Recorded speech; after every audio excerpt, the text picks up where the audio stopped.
नमस्कार, प्रतिदिन टाइम में आपका स्वागत है। मैं हूं आपके साथ मधुस्मिता चौधरी। बढ़ेंगे खबरों की ओर। जम्मू कश्मीर के बारामूला में आतंकियों ने दहशत फैलाने की कोशिश की है। आतंकियों ने यहां एक रिटायर्ड एसएसपी की गोली मारकर हत्या कर दी। दहशतगर्दों ने मस्जिद में नमाज के दौरान रिटायर्ड एसएसपी मोहम्मद शफी को गोली मार दी है। वारदात के बाद इलाके में हड़कंप मच गया है। सुरक्षा बल आतंकियों की तलाश में जुटी हुई है। बॉडी को पोस्टमार्टम के बाद परिजनों को सौंपा जाएगा। वहीं घाटी को रिटायर्ड एसएसपी की मौत ने दहला दिया है। दूसरी तरफ जम्मू कश्मीर में राजौरी हमले के आतंकियों की तलाश तेज हो चुकी है। घने जंगलों और पहाड़ियों के बीच से आतंकियों को दबोचने के लिए सेना का बड़ा कॉम्बिंग ऑपरेशन जारी है, लेकिन अखनूर सेक्टर में पाकिस्तानी साजिश की नई तस्वीर भी सामने आ गई है। हालांकि सेना ने घुसपैठ की कोशिश कर रहे 4 पाकिस्तानी आतंकियों को मौत के घाट उतार दिया है।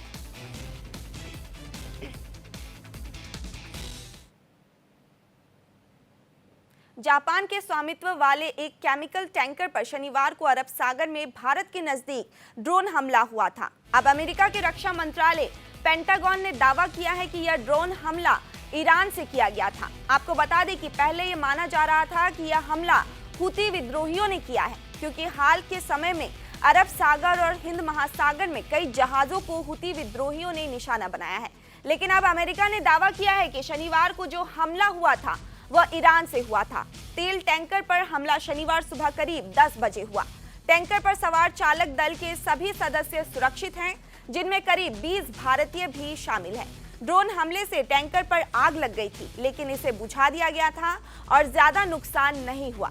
जिस वक्त टैंकर पर हमला हुआ वह भारत की तटीय सीमा से करीब 200 नॉटिकल माइल्स की दूरी पर था। हमले की सूचना मिलते ही भारतीय नौसेना ने तुरंत प्रतिक्रिया दी और एक एयरक्राफ्ट टैंकर की सुरक्षा के लिए रवाना किया। साथ ही भारतीय तटरक्षक बलों के जहाज ICGM को भी टैंकर की सुरक्षा के लिए रवाना किया गया है।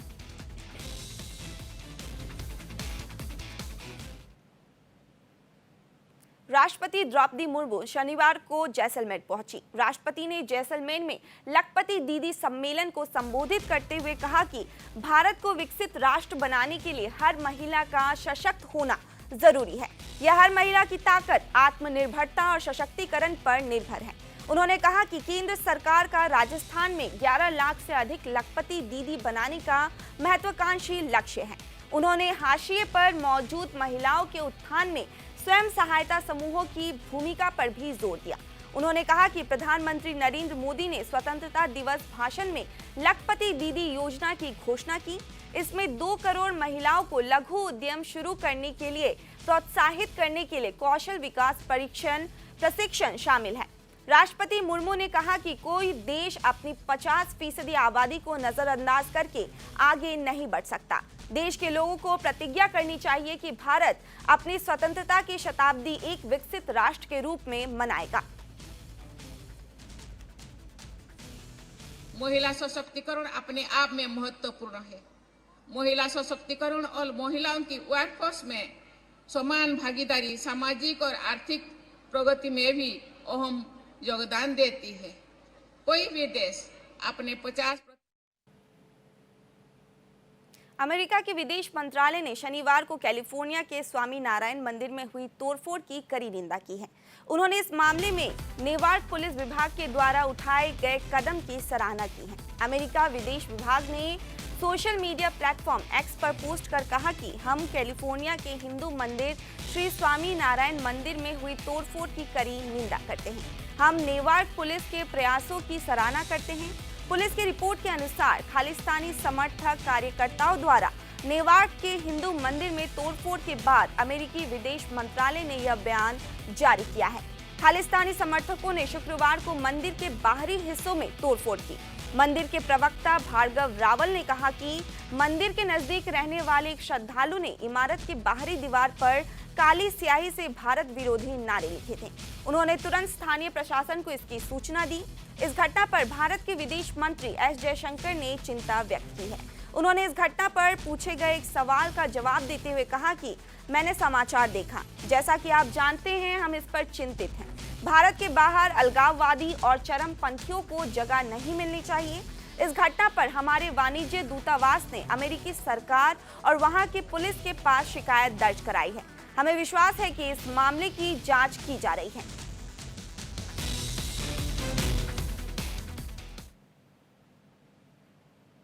जम्मू कश्मीर और हिमाचल प्रदेश के ऊंचाई वाले इलाकों में लगातार हिमपात होने से पंजाब, हरियाणा समेत उत्तर भारत के ज्यादातर इलाकों में ठंड बढ़ गई है। हिमाचल के कई इलाकों में बारिश भी हुई है। राजस्थान में भी कुछ जगहों पर बूंदाबांदी दर्ज की गई है। हालांकि एक दिन पहले की तुलना में शनिवार को मौसम के मिजाज में कुछ बदलाव आया और दिन में धूप खिलने के बाद तापमान में मामूली वृद्धि दर्ज की गई। मौसम विभाग ने क्रिसमस के मौके पर पहाड़ी इलाकों में मौसम साफ रहने का अनुमान जताया है, लेकिन ओडिशा के कुछ जिलों में रविवार को घना कोहरा छाए रहने की चेतावनी भी दी गई है।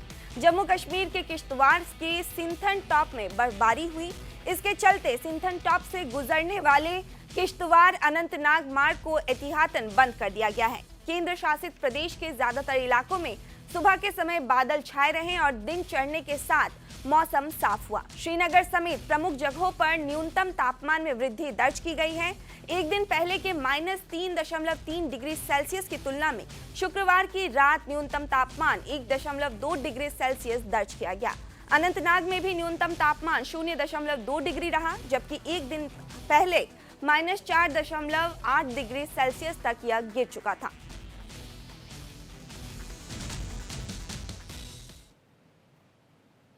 कोविड संक्रमण से होने वाले दिमागी नुकसान इतना खतरनाक होता है कि उसका लक्षण रोगी के स्वस्थ होने के कई माह बाद भी खत्म नहीं होते। ब्रिटिश शोधकर्ताओं ने अस्पताल में भर्ती मरीजों पर किए अध्ययन के आधार पर यह दावा किया है। उन्होंने बताया कि खून की जांच से भी इस मस्तिष्कीय क्षति का अंदाजा नहीं लग पाता है, क्योंकि इसके लिए होने वाली रक्त जांच के नतीजे सामान्य आते हैं।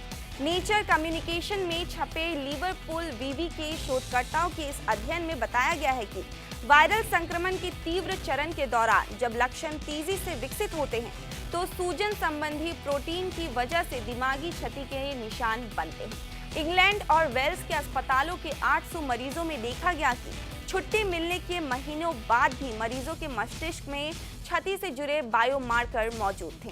शोधकर्ताओं के मुताबिक संक्रमण के तीव्र चरण में असामान्य प्रतिरक्षा प्रतिक्रियाओं से जुड़े सूजन के मार्करों की जानकारी सूजन को मापने वाले रक्त परीक्षणों से नहीं मिलती है। ये बायोमार्कर कोविड और तीव्र मस्तिष्क शिथिलता पैदा करने वाले अन्य संक्रमणों के लिए चिकित्सा जांच के नए लक्ष्य तय करते हैं। यह शोध कोविड मरीजों की संक्रमण के बाद देखभाल के लिहाज से काफी महत्वपूर्ण है, ताकि जीन की पहचान हो सके।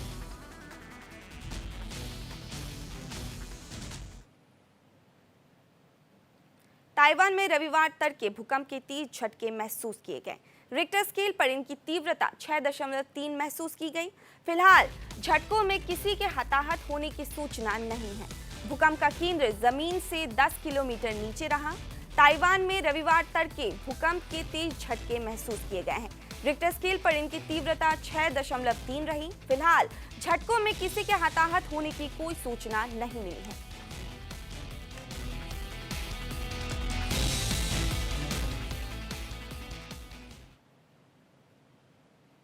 अलीगढ़ में बार एसोसिएशन के वार्षिक चुनाव की मतगणना के उपरांत अधिवक्ता दिनेश सिंह अध्यक्ष व अधिवक्ता विनोद रावत महासचिव के पद पर विजय घोषित किए गए। विजय पदाधिकारियों ने बिना भेदभाव के अधिवक्ताओं के हितों की लड़ाई लड़ने की बात कही है। आपको बता दें, द अलीगढ़ बार एसोसिएशन की वार्षिक चुनाव के लिए 21 दिसंबर को मतदान हुआ था, जिसके अगले दिन यानी 22 दिसंबर को 10 बजे से मतगणना शुरू हुई। देर रात्रि 42वें राउंड की मतगणना पूर्ण होने के उपरांत अधिवक्ता ठाकुर दिनेश सिंह को अध्यक्ष पद और अधिवक्ता विनोद रावत को महासचिव पद पर निर्वाचित घोषित किया गया। अध्यक्ष और महासचिव निर्वाचित घोषित होने पर दोनों के समर्थकों ने फूल माला पहनाकर मिठाई वितरित की। इस दौरान ढोल नगारे बजते हुए पटाखे छोड़कर जीत का जश्न मनाया गया। सभी बहन भाइयों का बहुत बहुत धन्यवाद करता हूं। उन्होंने मुझे बहुत शानदार जीत दिलाई है। मैं सदा उनकी सेवा में तत्पर रहूंगा। हर तरह की मदद करने का आश्वासन देता हूं। हम वकीलों के बीच में जाएंगे, वकीलों की समस्याओं का समाधान करेंगे और वकीलों के हित के बारे में सोचेंगे। क्या मुख्य समस्याएं थी वकीलों की? वकीलों की मुख्य समस्याएं एक तो सफाई की और उनके चैम्बर्स की और स्टैंड की। घने कोहरे के चलते कानपुर में बड़ा हादसा हुआ, जहां विजिबिलिटी कम होने के चलते 3 ट्रकों की आपस में भिड़ंत हो गई। घटना नेशनल हाईवे पर ओवरटेक करने के चलते हुई। घटना के बाद हाईवे पर लंबा जाम लग गया। घटना की सूचना मिलते ही पुलिस मौके पर पहुंची और ट्रक में फंसे घायल चालक को निकालकर इलाज के लिए सामुदायिक स्वास्थ्य केंद्र भेजा, जिसके बाद पुलिस ने क्षतिग्रस्त वाहनों को किनारे करवाकर यातायात को दोबारा बहाल कराया।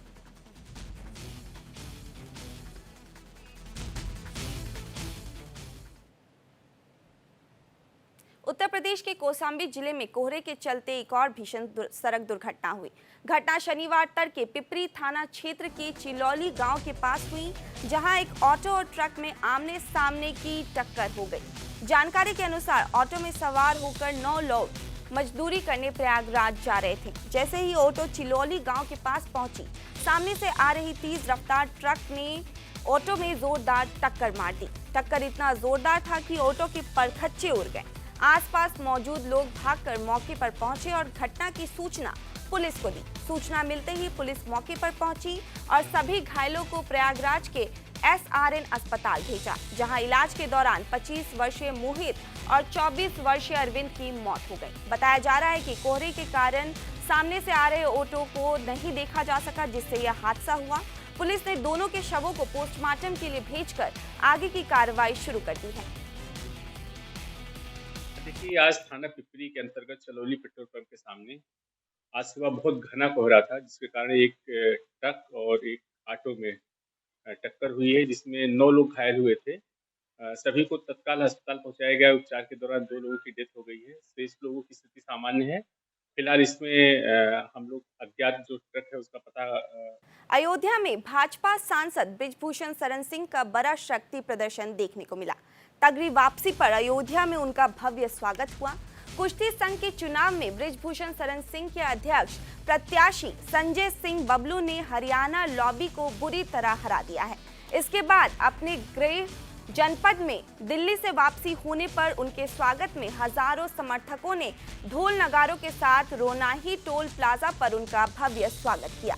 वहीं अयोध्या के संतों ने मशहूर पहलवान घनश्याम दास पहलवान महंत जयराम दास ने दर्जनों समर्थकों के साथ माला पहनाकर उनका स्वागत किया और जय श्री राम के नारे लगाए।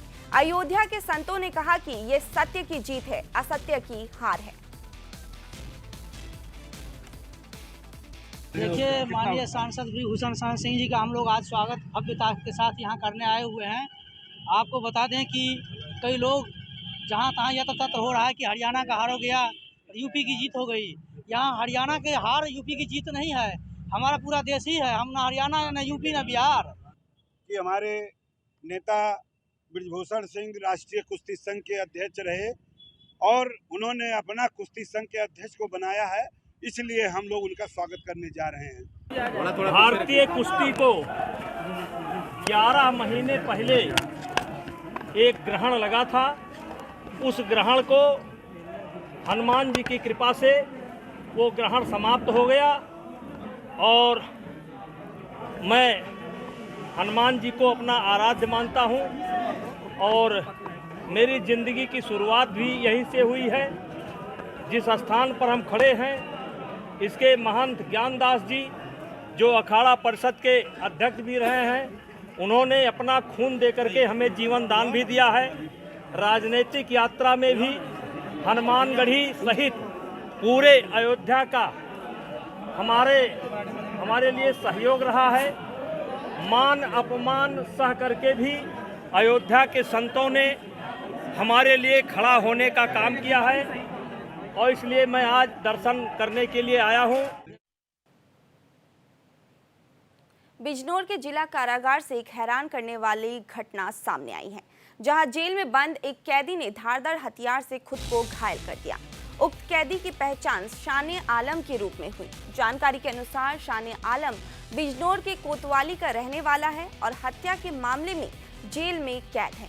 घटना के बाद घायल शाने आलम को जिला अस्पताल में भर्ती कराया गया है, जहां उसका इलाज चल रहा है। वहीं इस घटना ने जिला कारागार की लापरवाही को जरूर उजागर कर दिया है।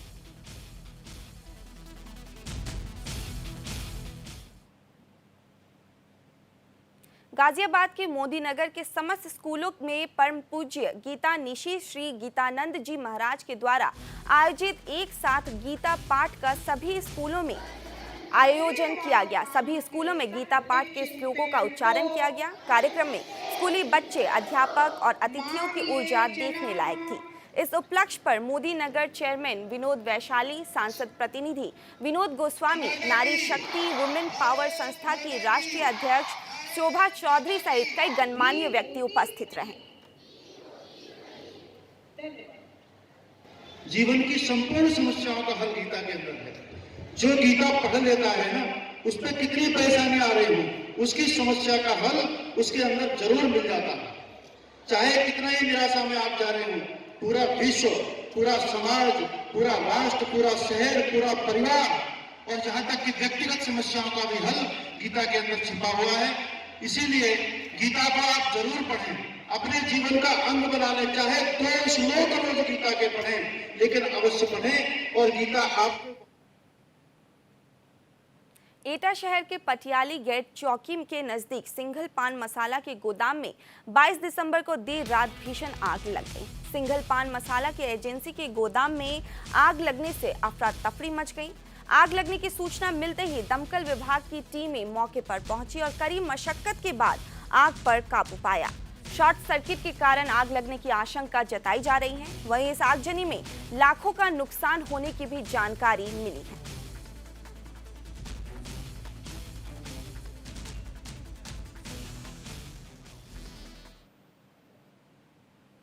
कांग्रेस की यूपी जोड़ो यात्रा बिजनौर पहुंच चुकी है। यूपी जोड़ो यात्रा का नेतृत्व प्रदेश अध्यक्ष अजय राय कर रहे हैं। वहीं यूपी जोड़ो यात्रा के पहुंचने पर कांग्रेस के कार्यकर्ताओं में खुशी की लहर देखी गई। कांग्रेस की यह यूपी जोड़ो यात्रा बिजनौर में 2 दिनों तक रहेगी। हम सब लोग इस यात्रा को लेकर सहारनपुर से चले हैं और इस यात्रा को भरपूर समर्थन और सहयोग मिल रहा है। इसमें नौजवान, किसान, महिलाएं, आम आदमी, मजदूर, सबका समर्थन आ रहा है हम लोगों के साथ। हर वर्ग परेशान है, कोई वर्ग ऐसा नहीं है जो इस सरकार से खुश हो। विशेष रूप से मैं पश्चिम की बात करूं, किसान गन्ना किसान, न गन्ना किसान का भुगतान हो पा रहा है, न गन्ना किसान के गन्ना के बढ़े हुए मूल्य उसको मिल रहे हैं। जो 20 रुपए क्विंटल हर वर्ष बढ़ते थे, वो भी नहीं मिल पा रहे हैं। तो ये निश्चित तौर से आम किसान पूरी तरीके से परेशान है। बिजली के लिए कहा था योगी सरकार ने, शायद योगी जी आज आने वाले भी हैं यहाँ, आप लोगों से पूछिएगा, अगर मौका मिले शायद आपको बुलाएं तो पूछिएगा कि आपने अप्रैल से शायद कहा था किसानों को कि वो ये सिंचाई के जो संसाधन के जो भी चीजें उनकी लगाई जा रही हैं, चाहे ट्यूबवेल हो, चाहे पंपिंग सेट हो, चाहे वो उनके जो भी सिंचाई के लिए ट्यूबवेल, पंपिंग सेट, समरसेबल, उसको वो अप्रैल से उसका पैसा नहीं लेंगे। और वो पूरी तरीके से वो अभी अप्रैल, ये दिसंबर हो गया, 9 महीने हो गए और किसान के पास बिल आ रहा है वो सिंचाई के संसाधन का। उत्तर प्रदेश के गाजियाबाद स्थित हाईराइज सोसाइटी में पुलिस और बदमाश के बीच मुठभेड़ हुई। बदमाश ने अपने घर में रखे कंट्री मेड पिस्टल से पुलिस पर गोलियां चलाई, जिसके जवाब में पुलिस की गोली में बदमाश घायल हो गया।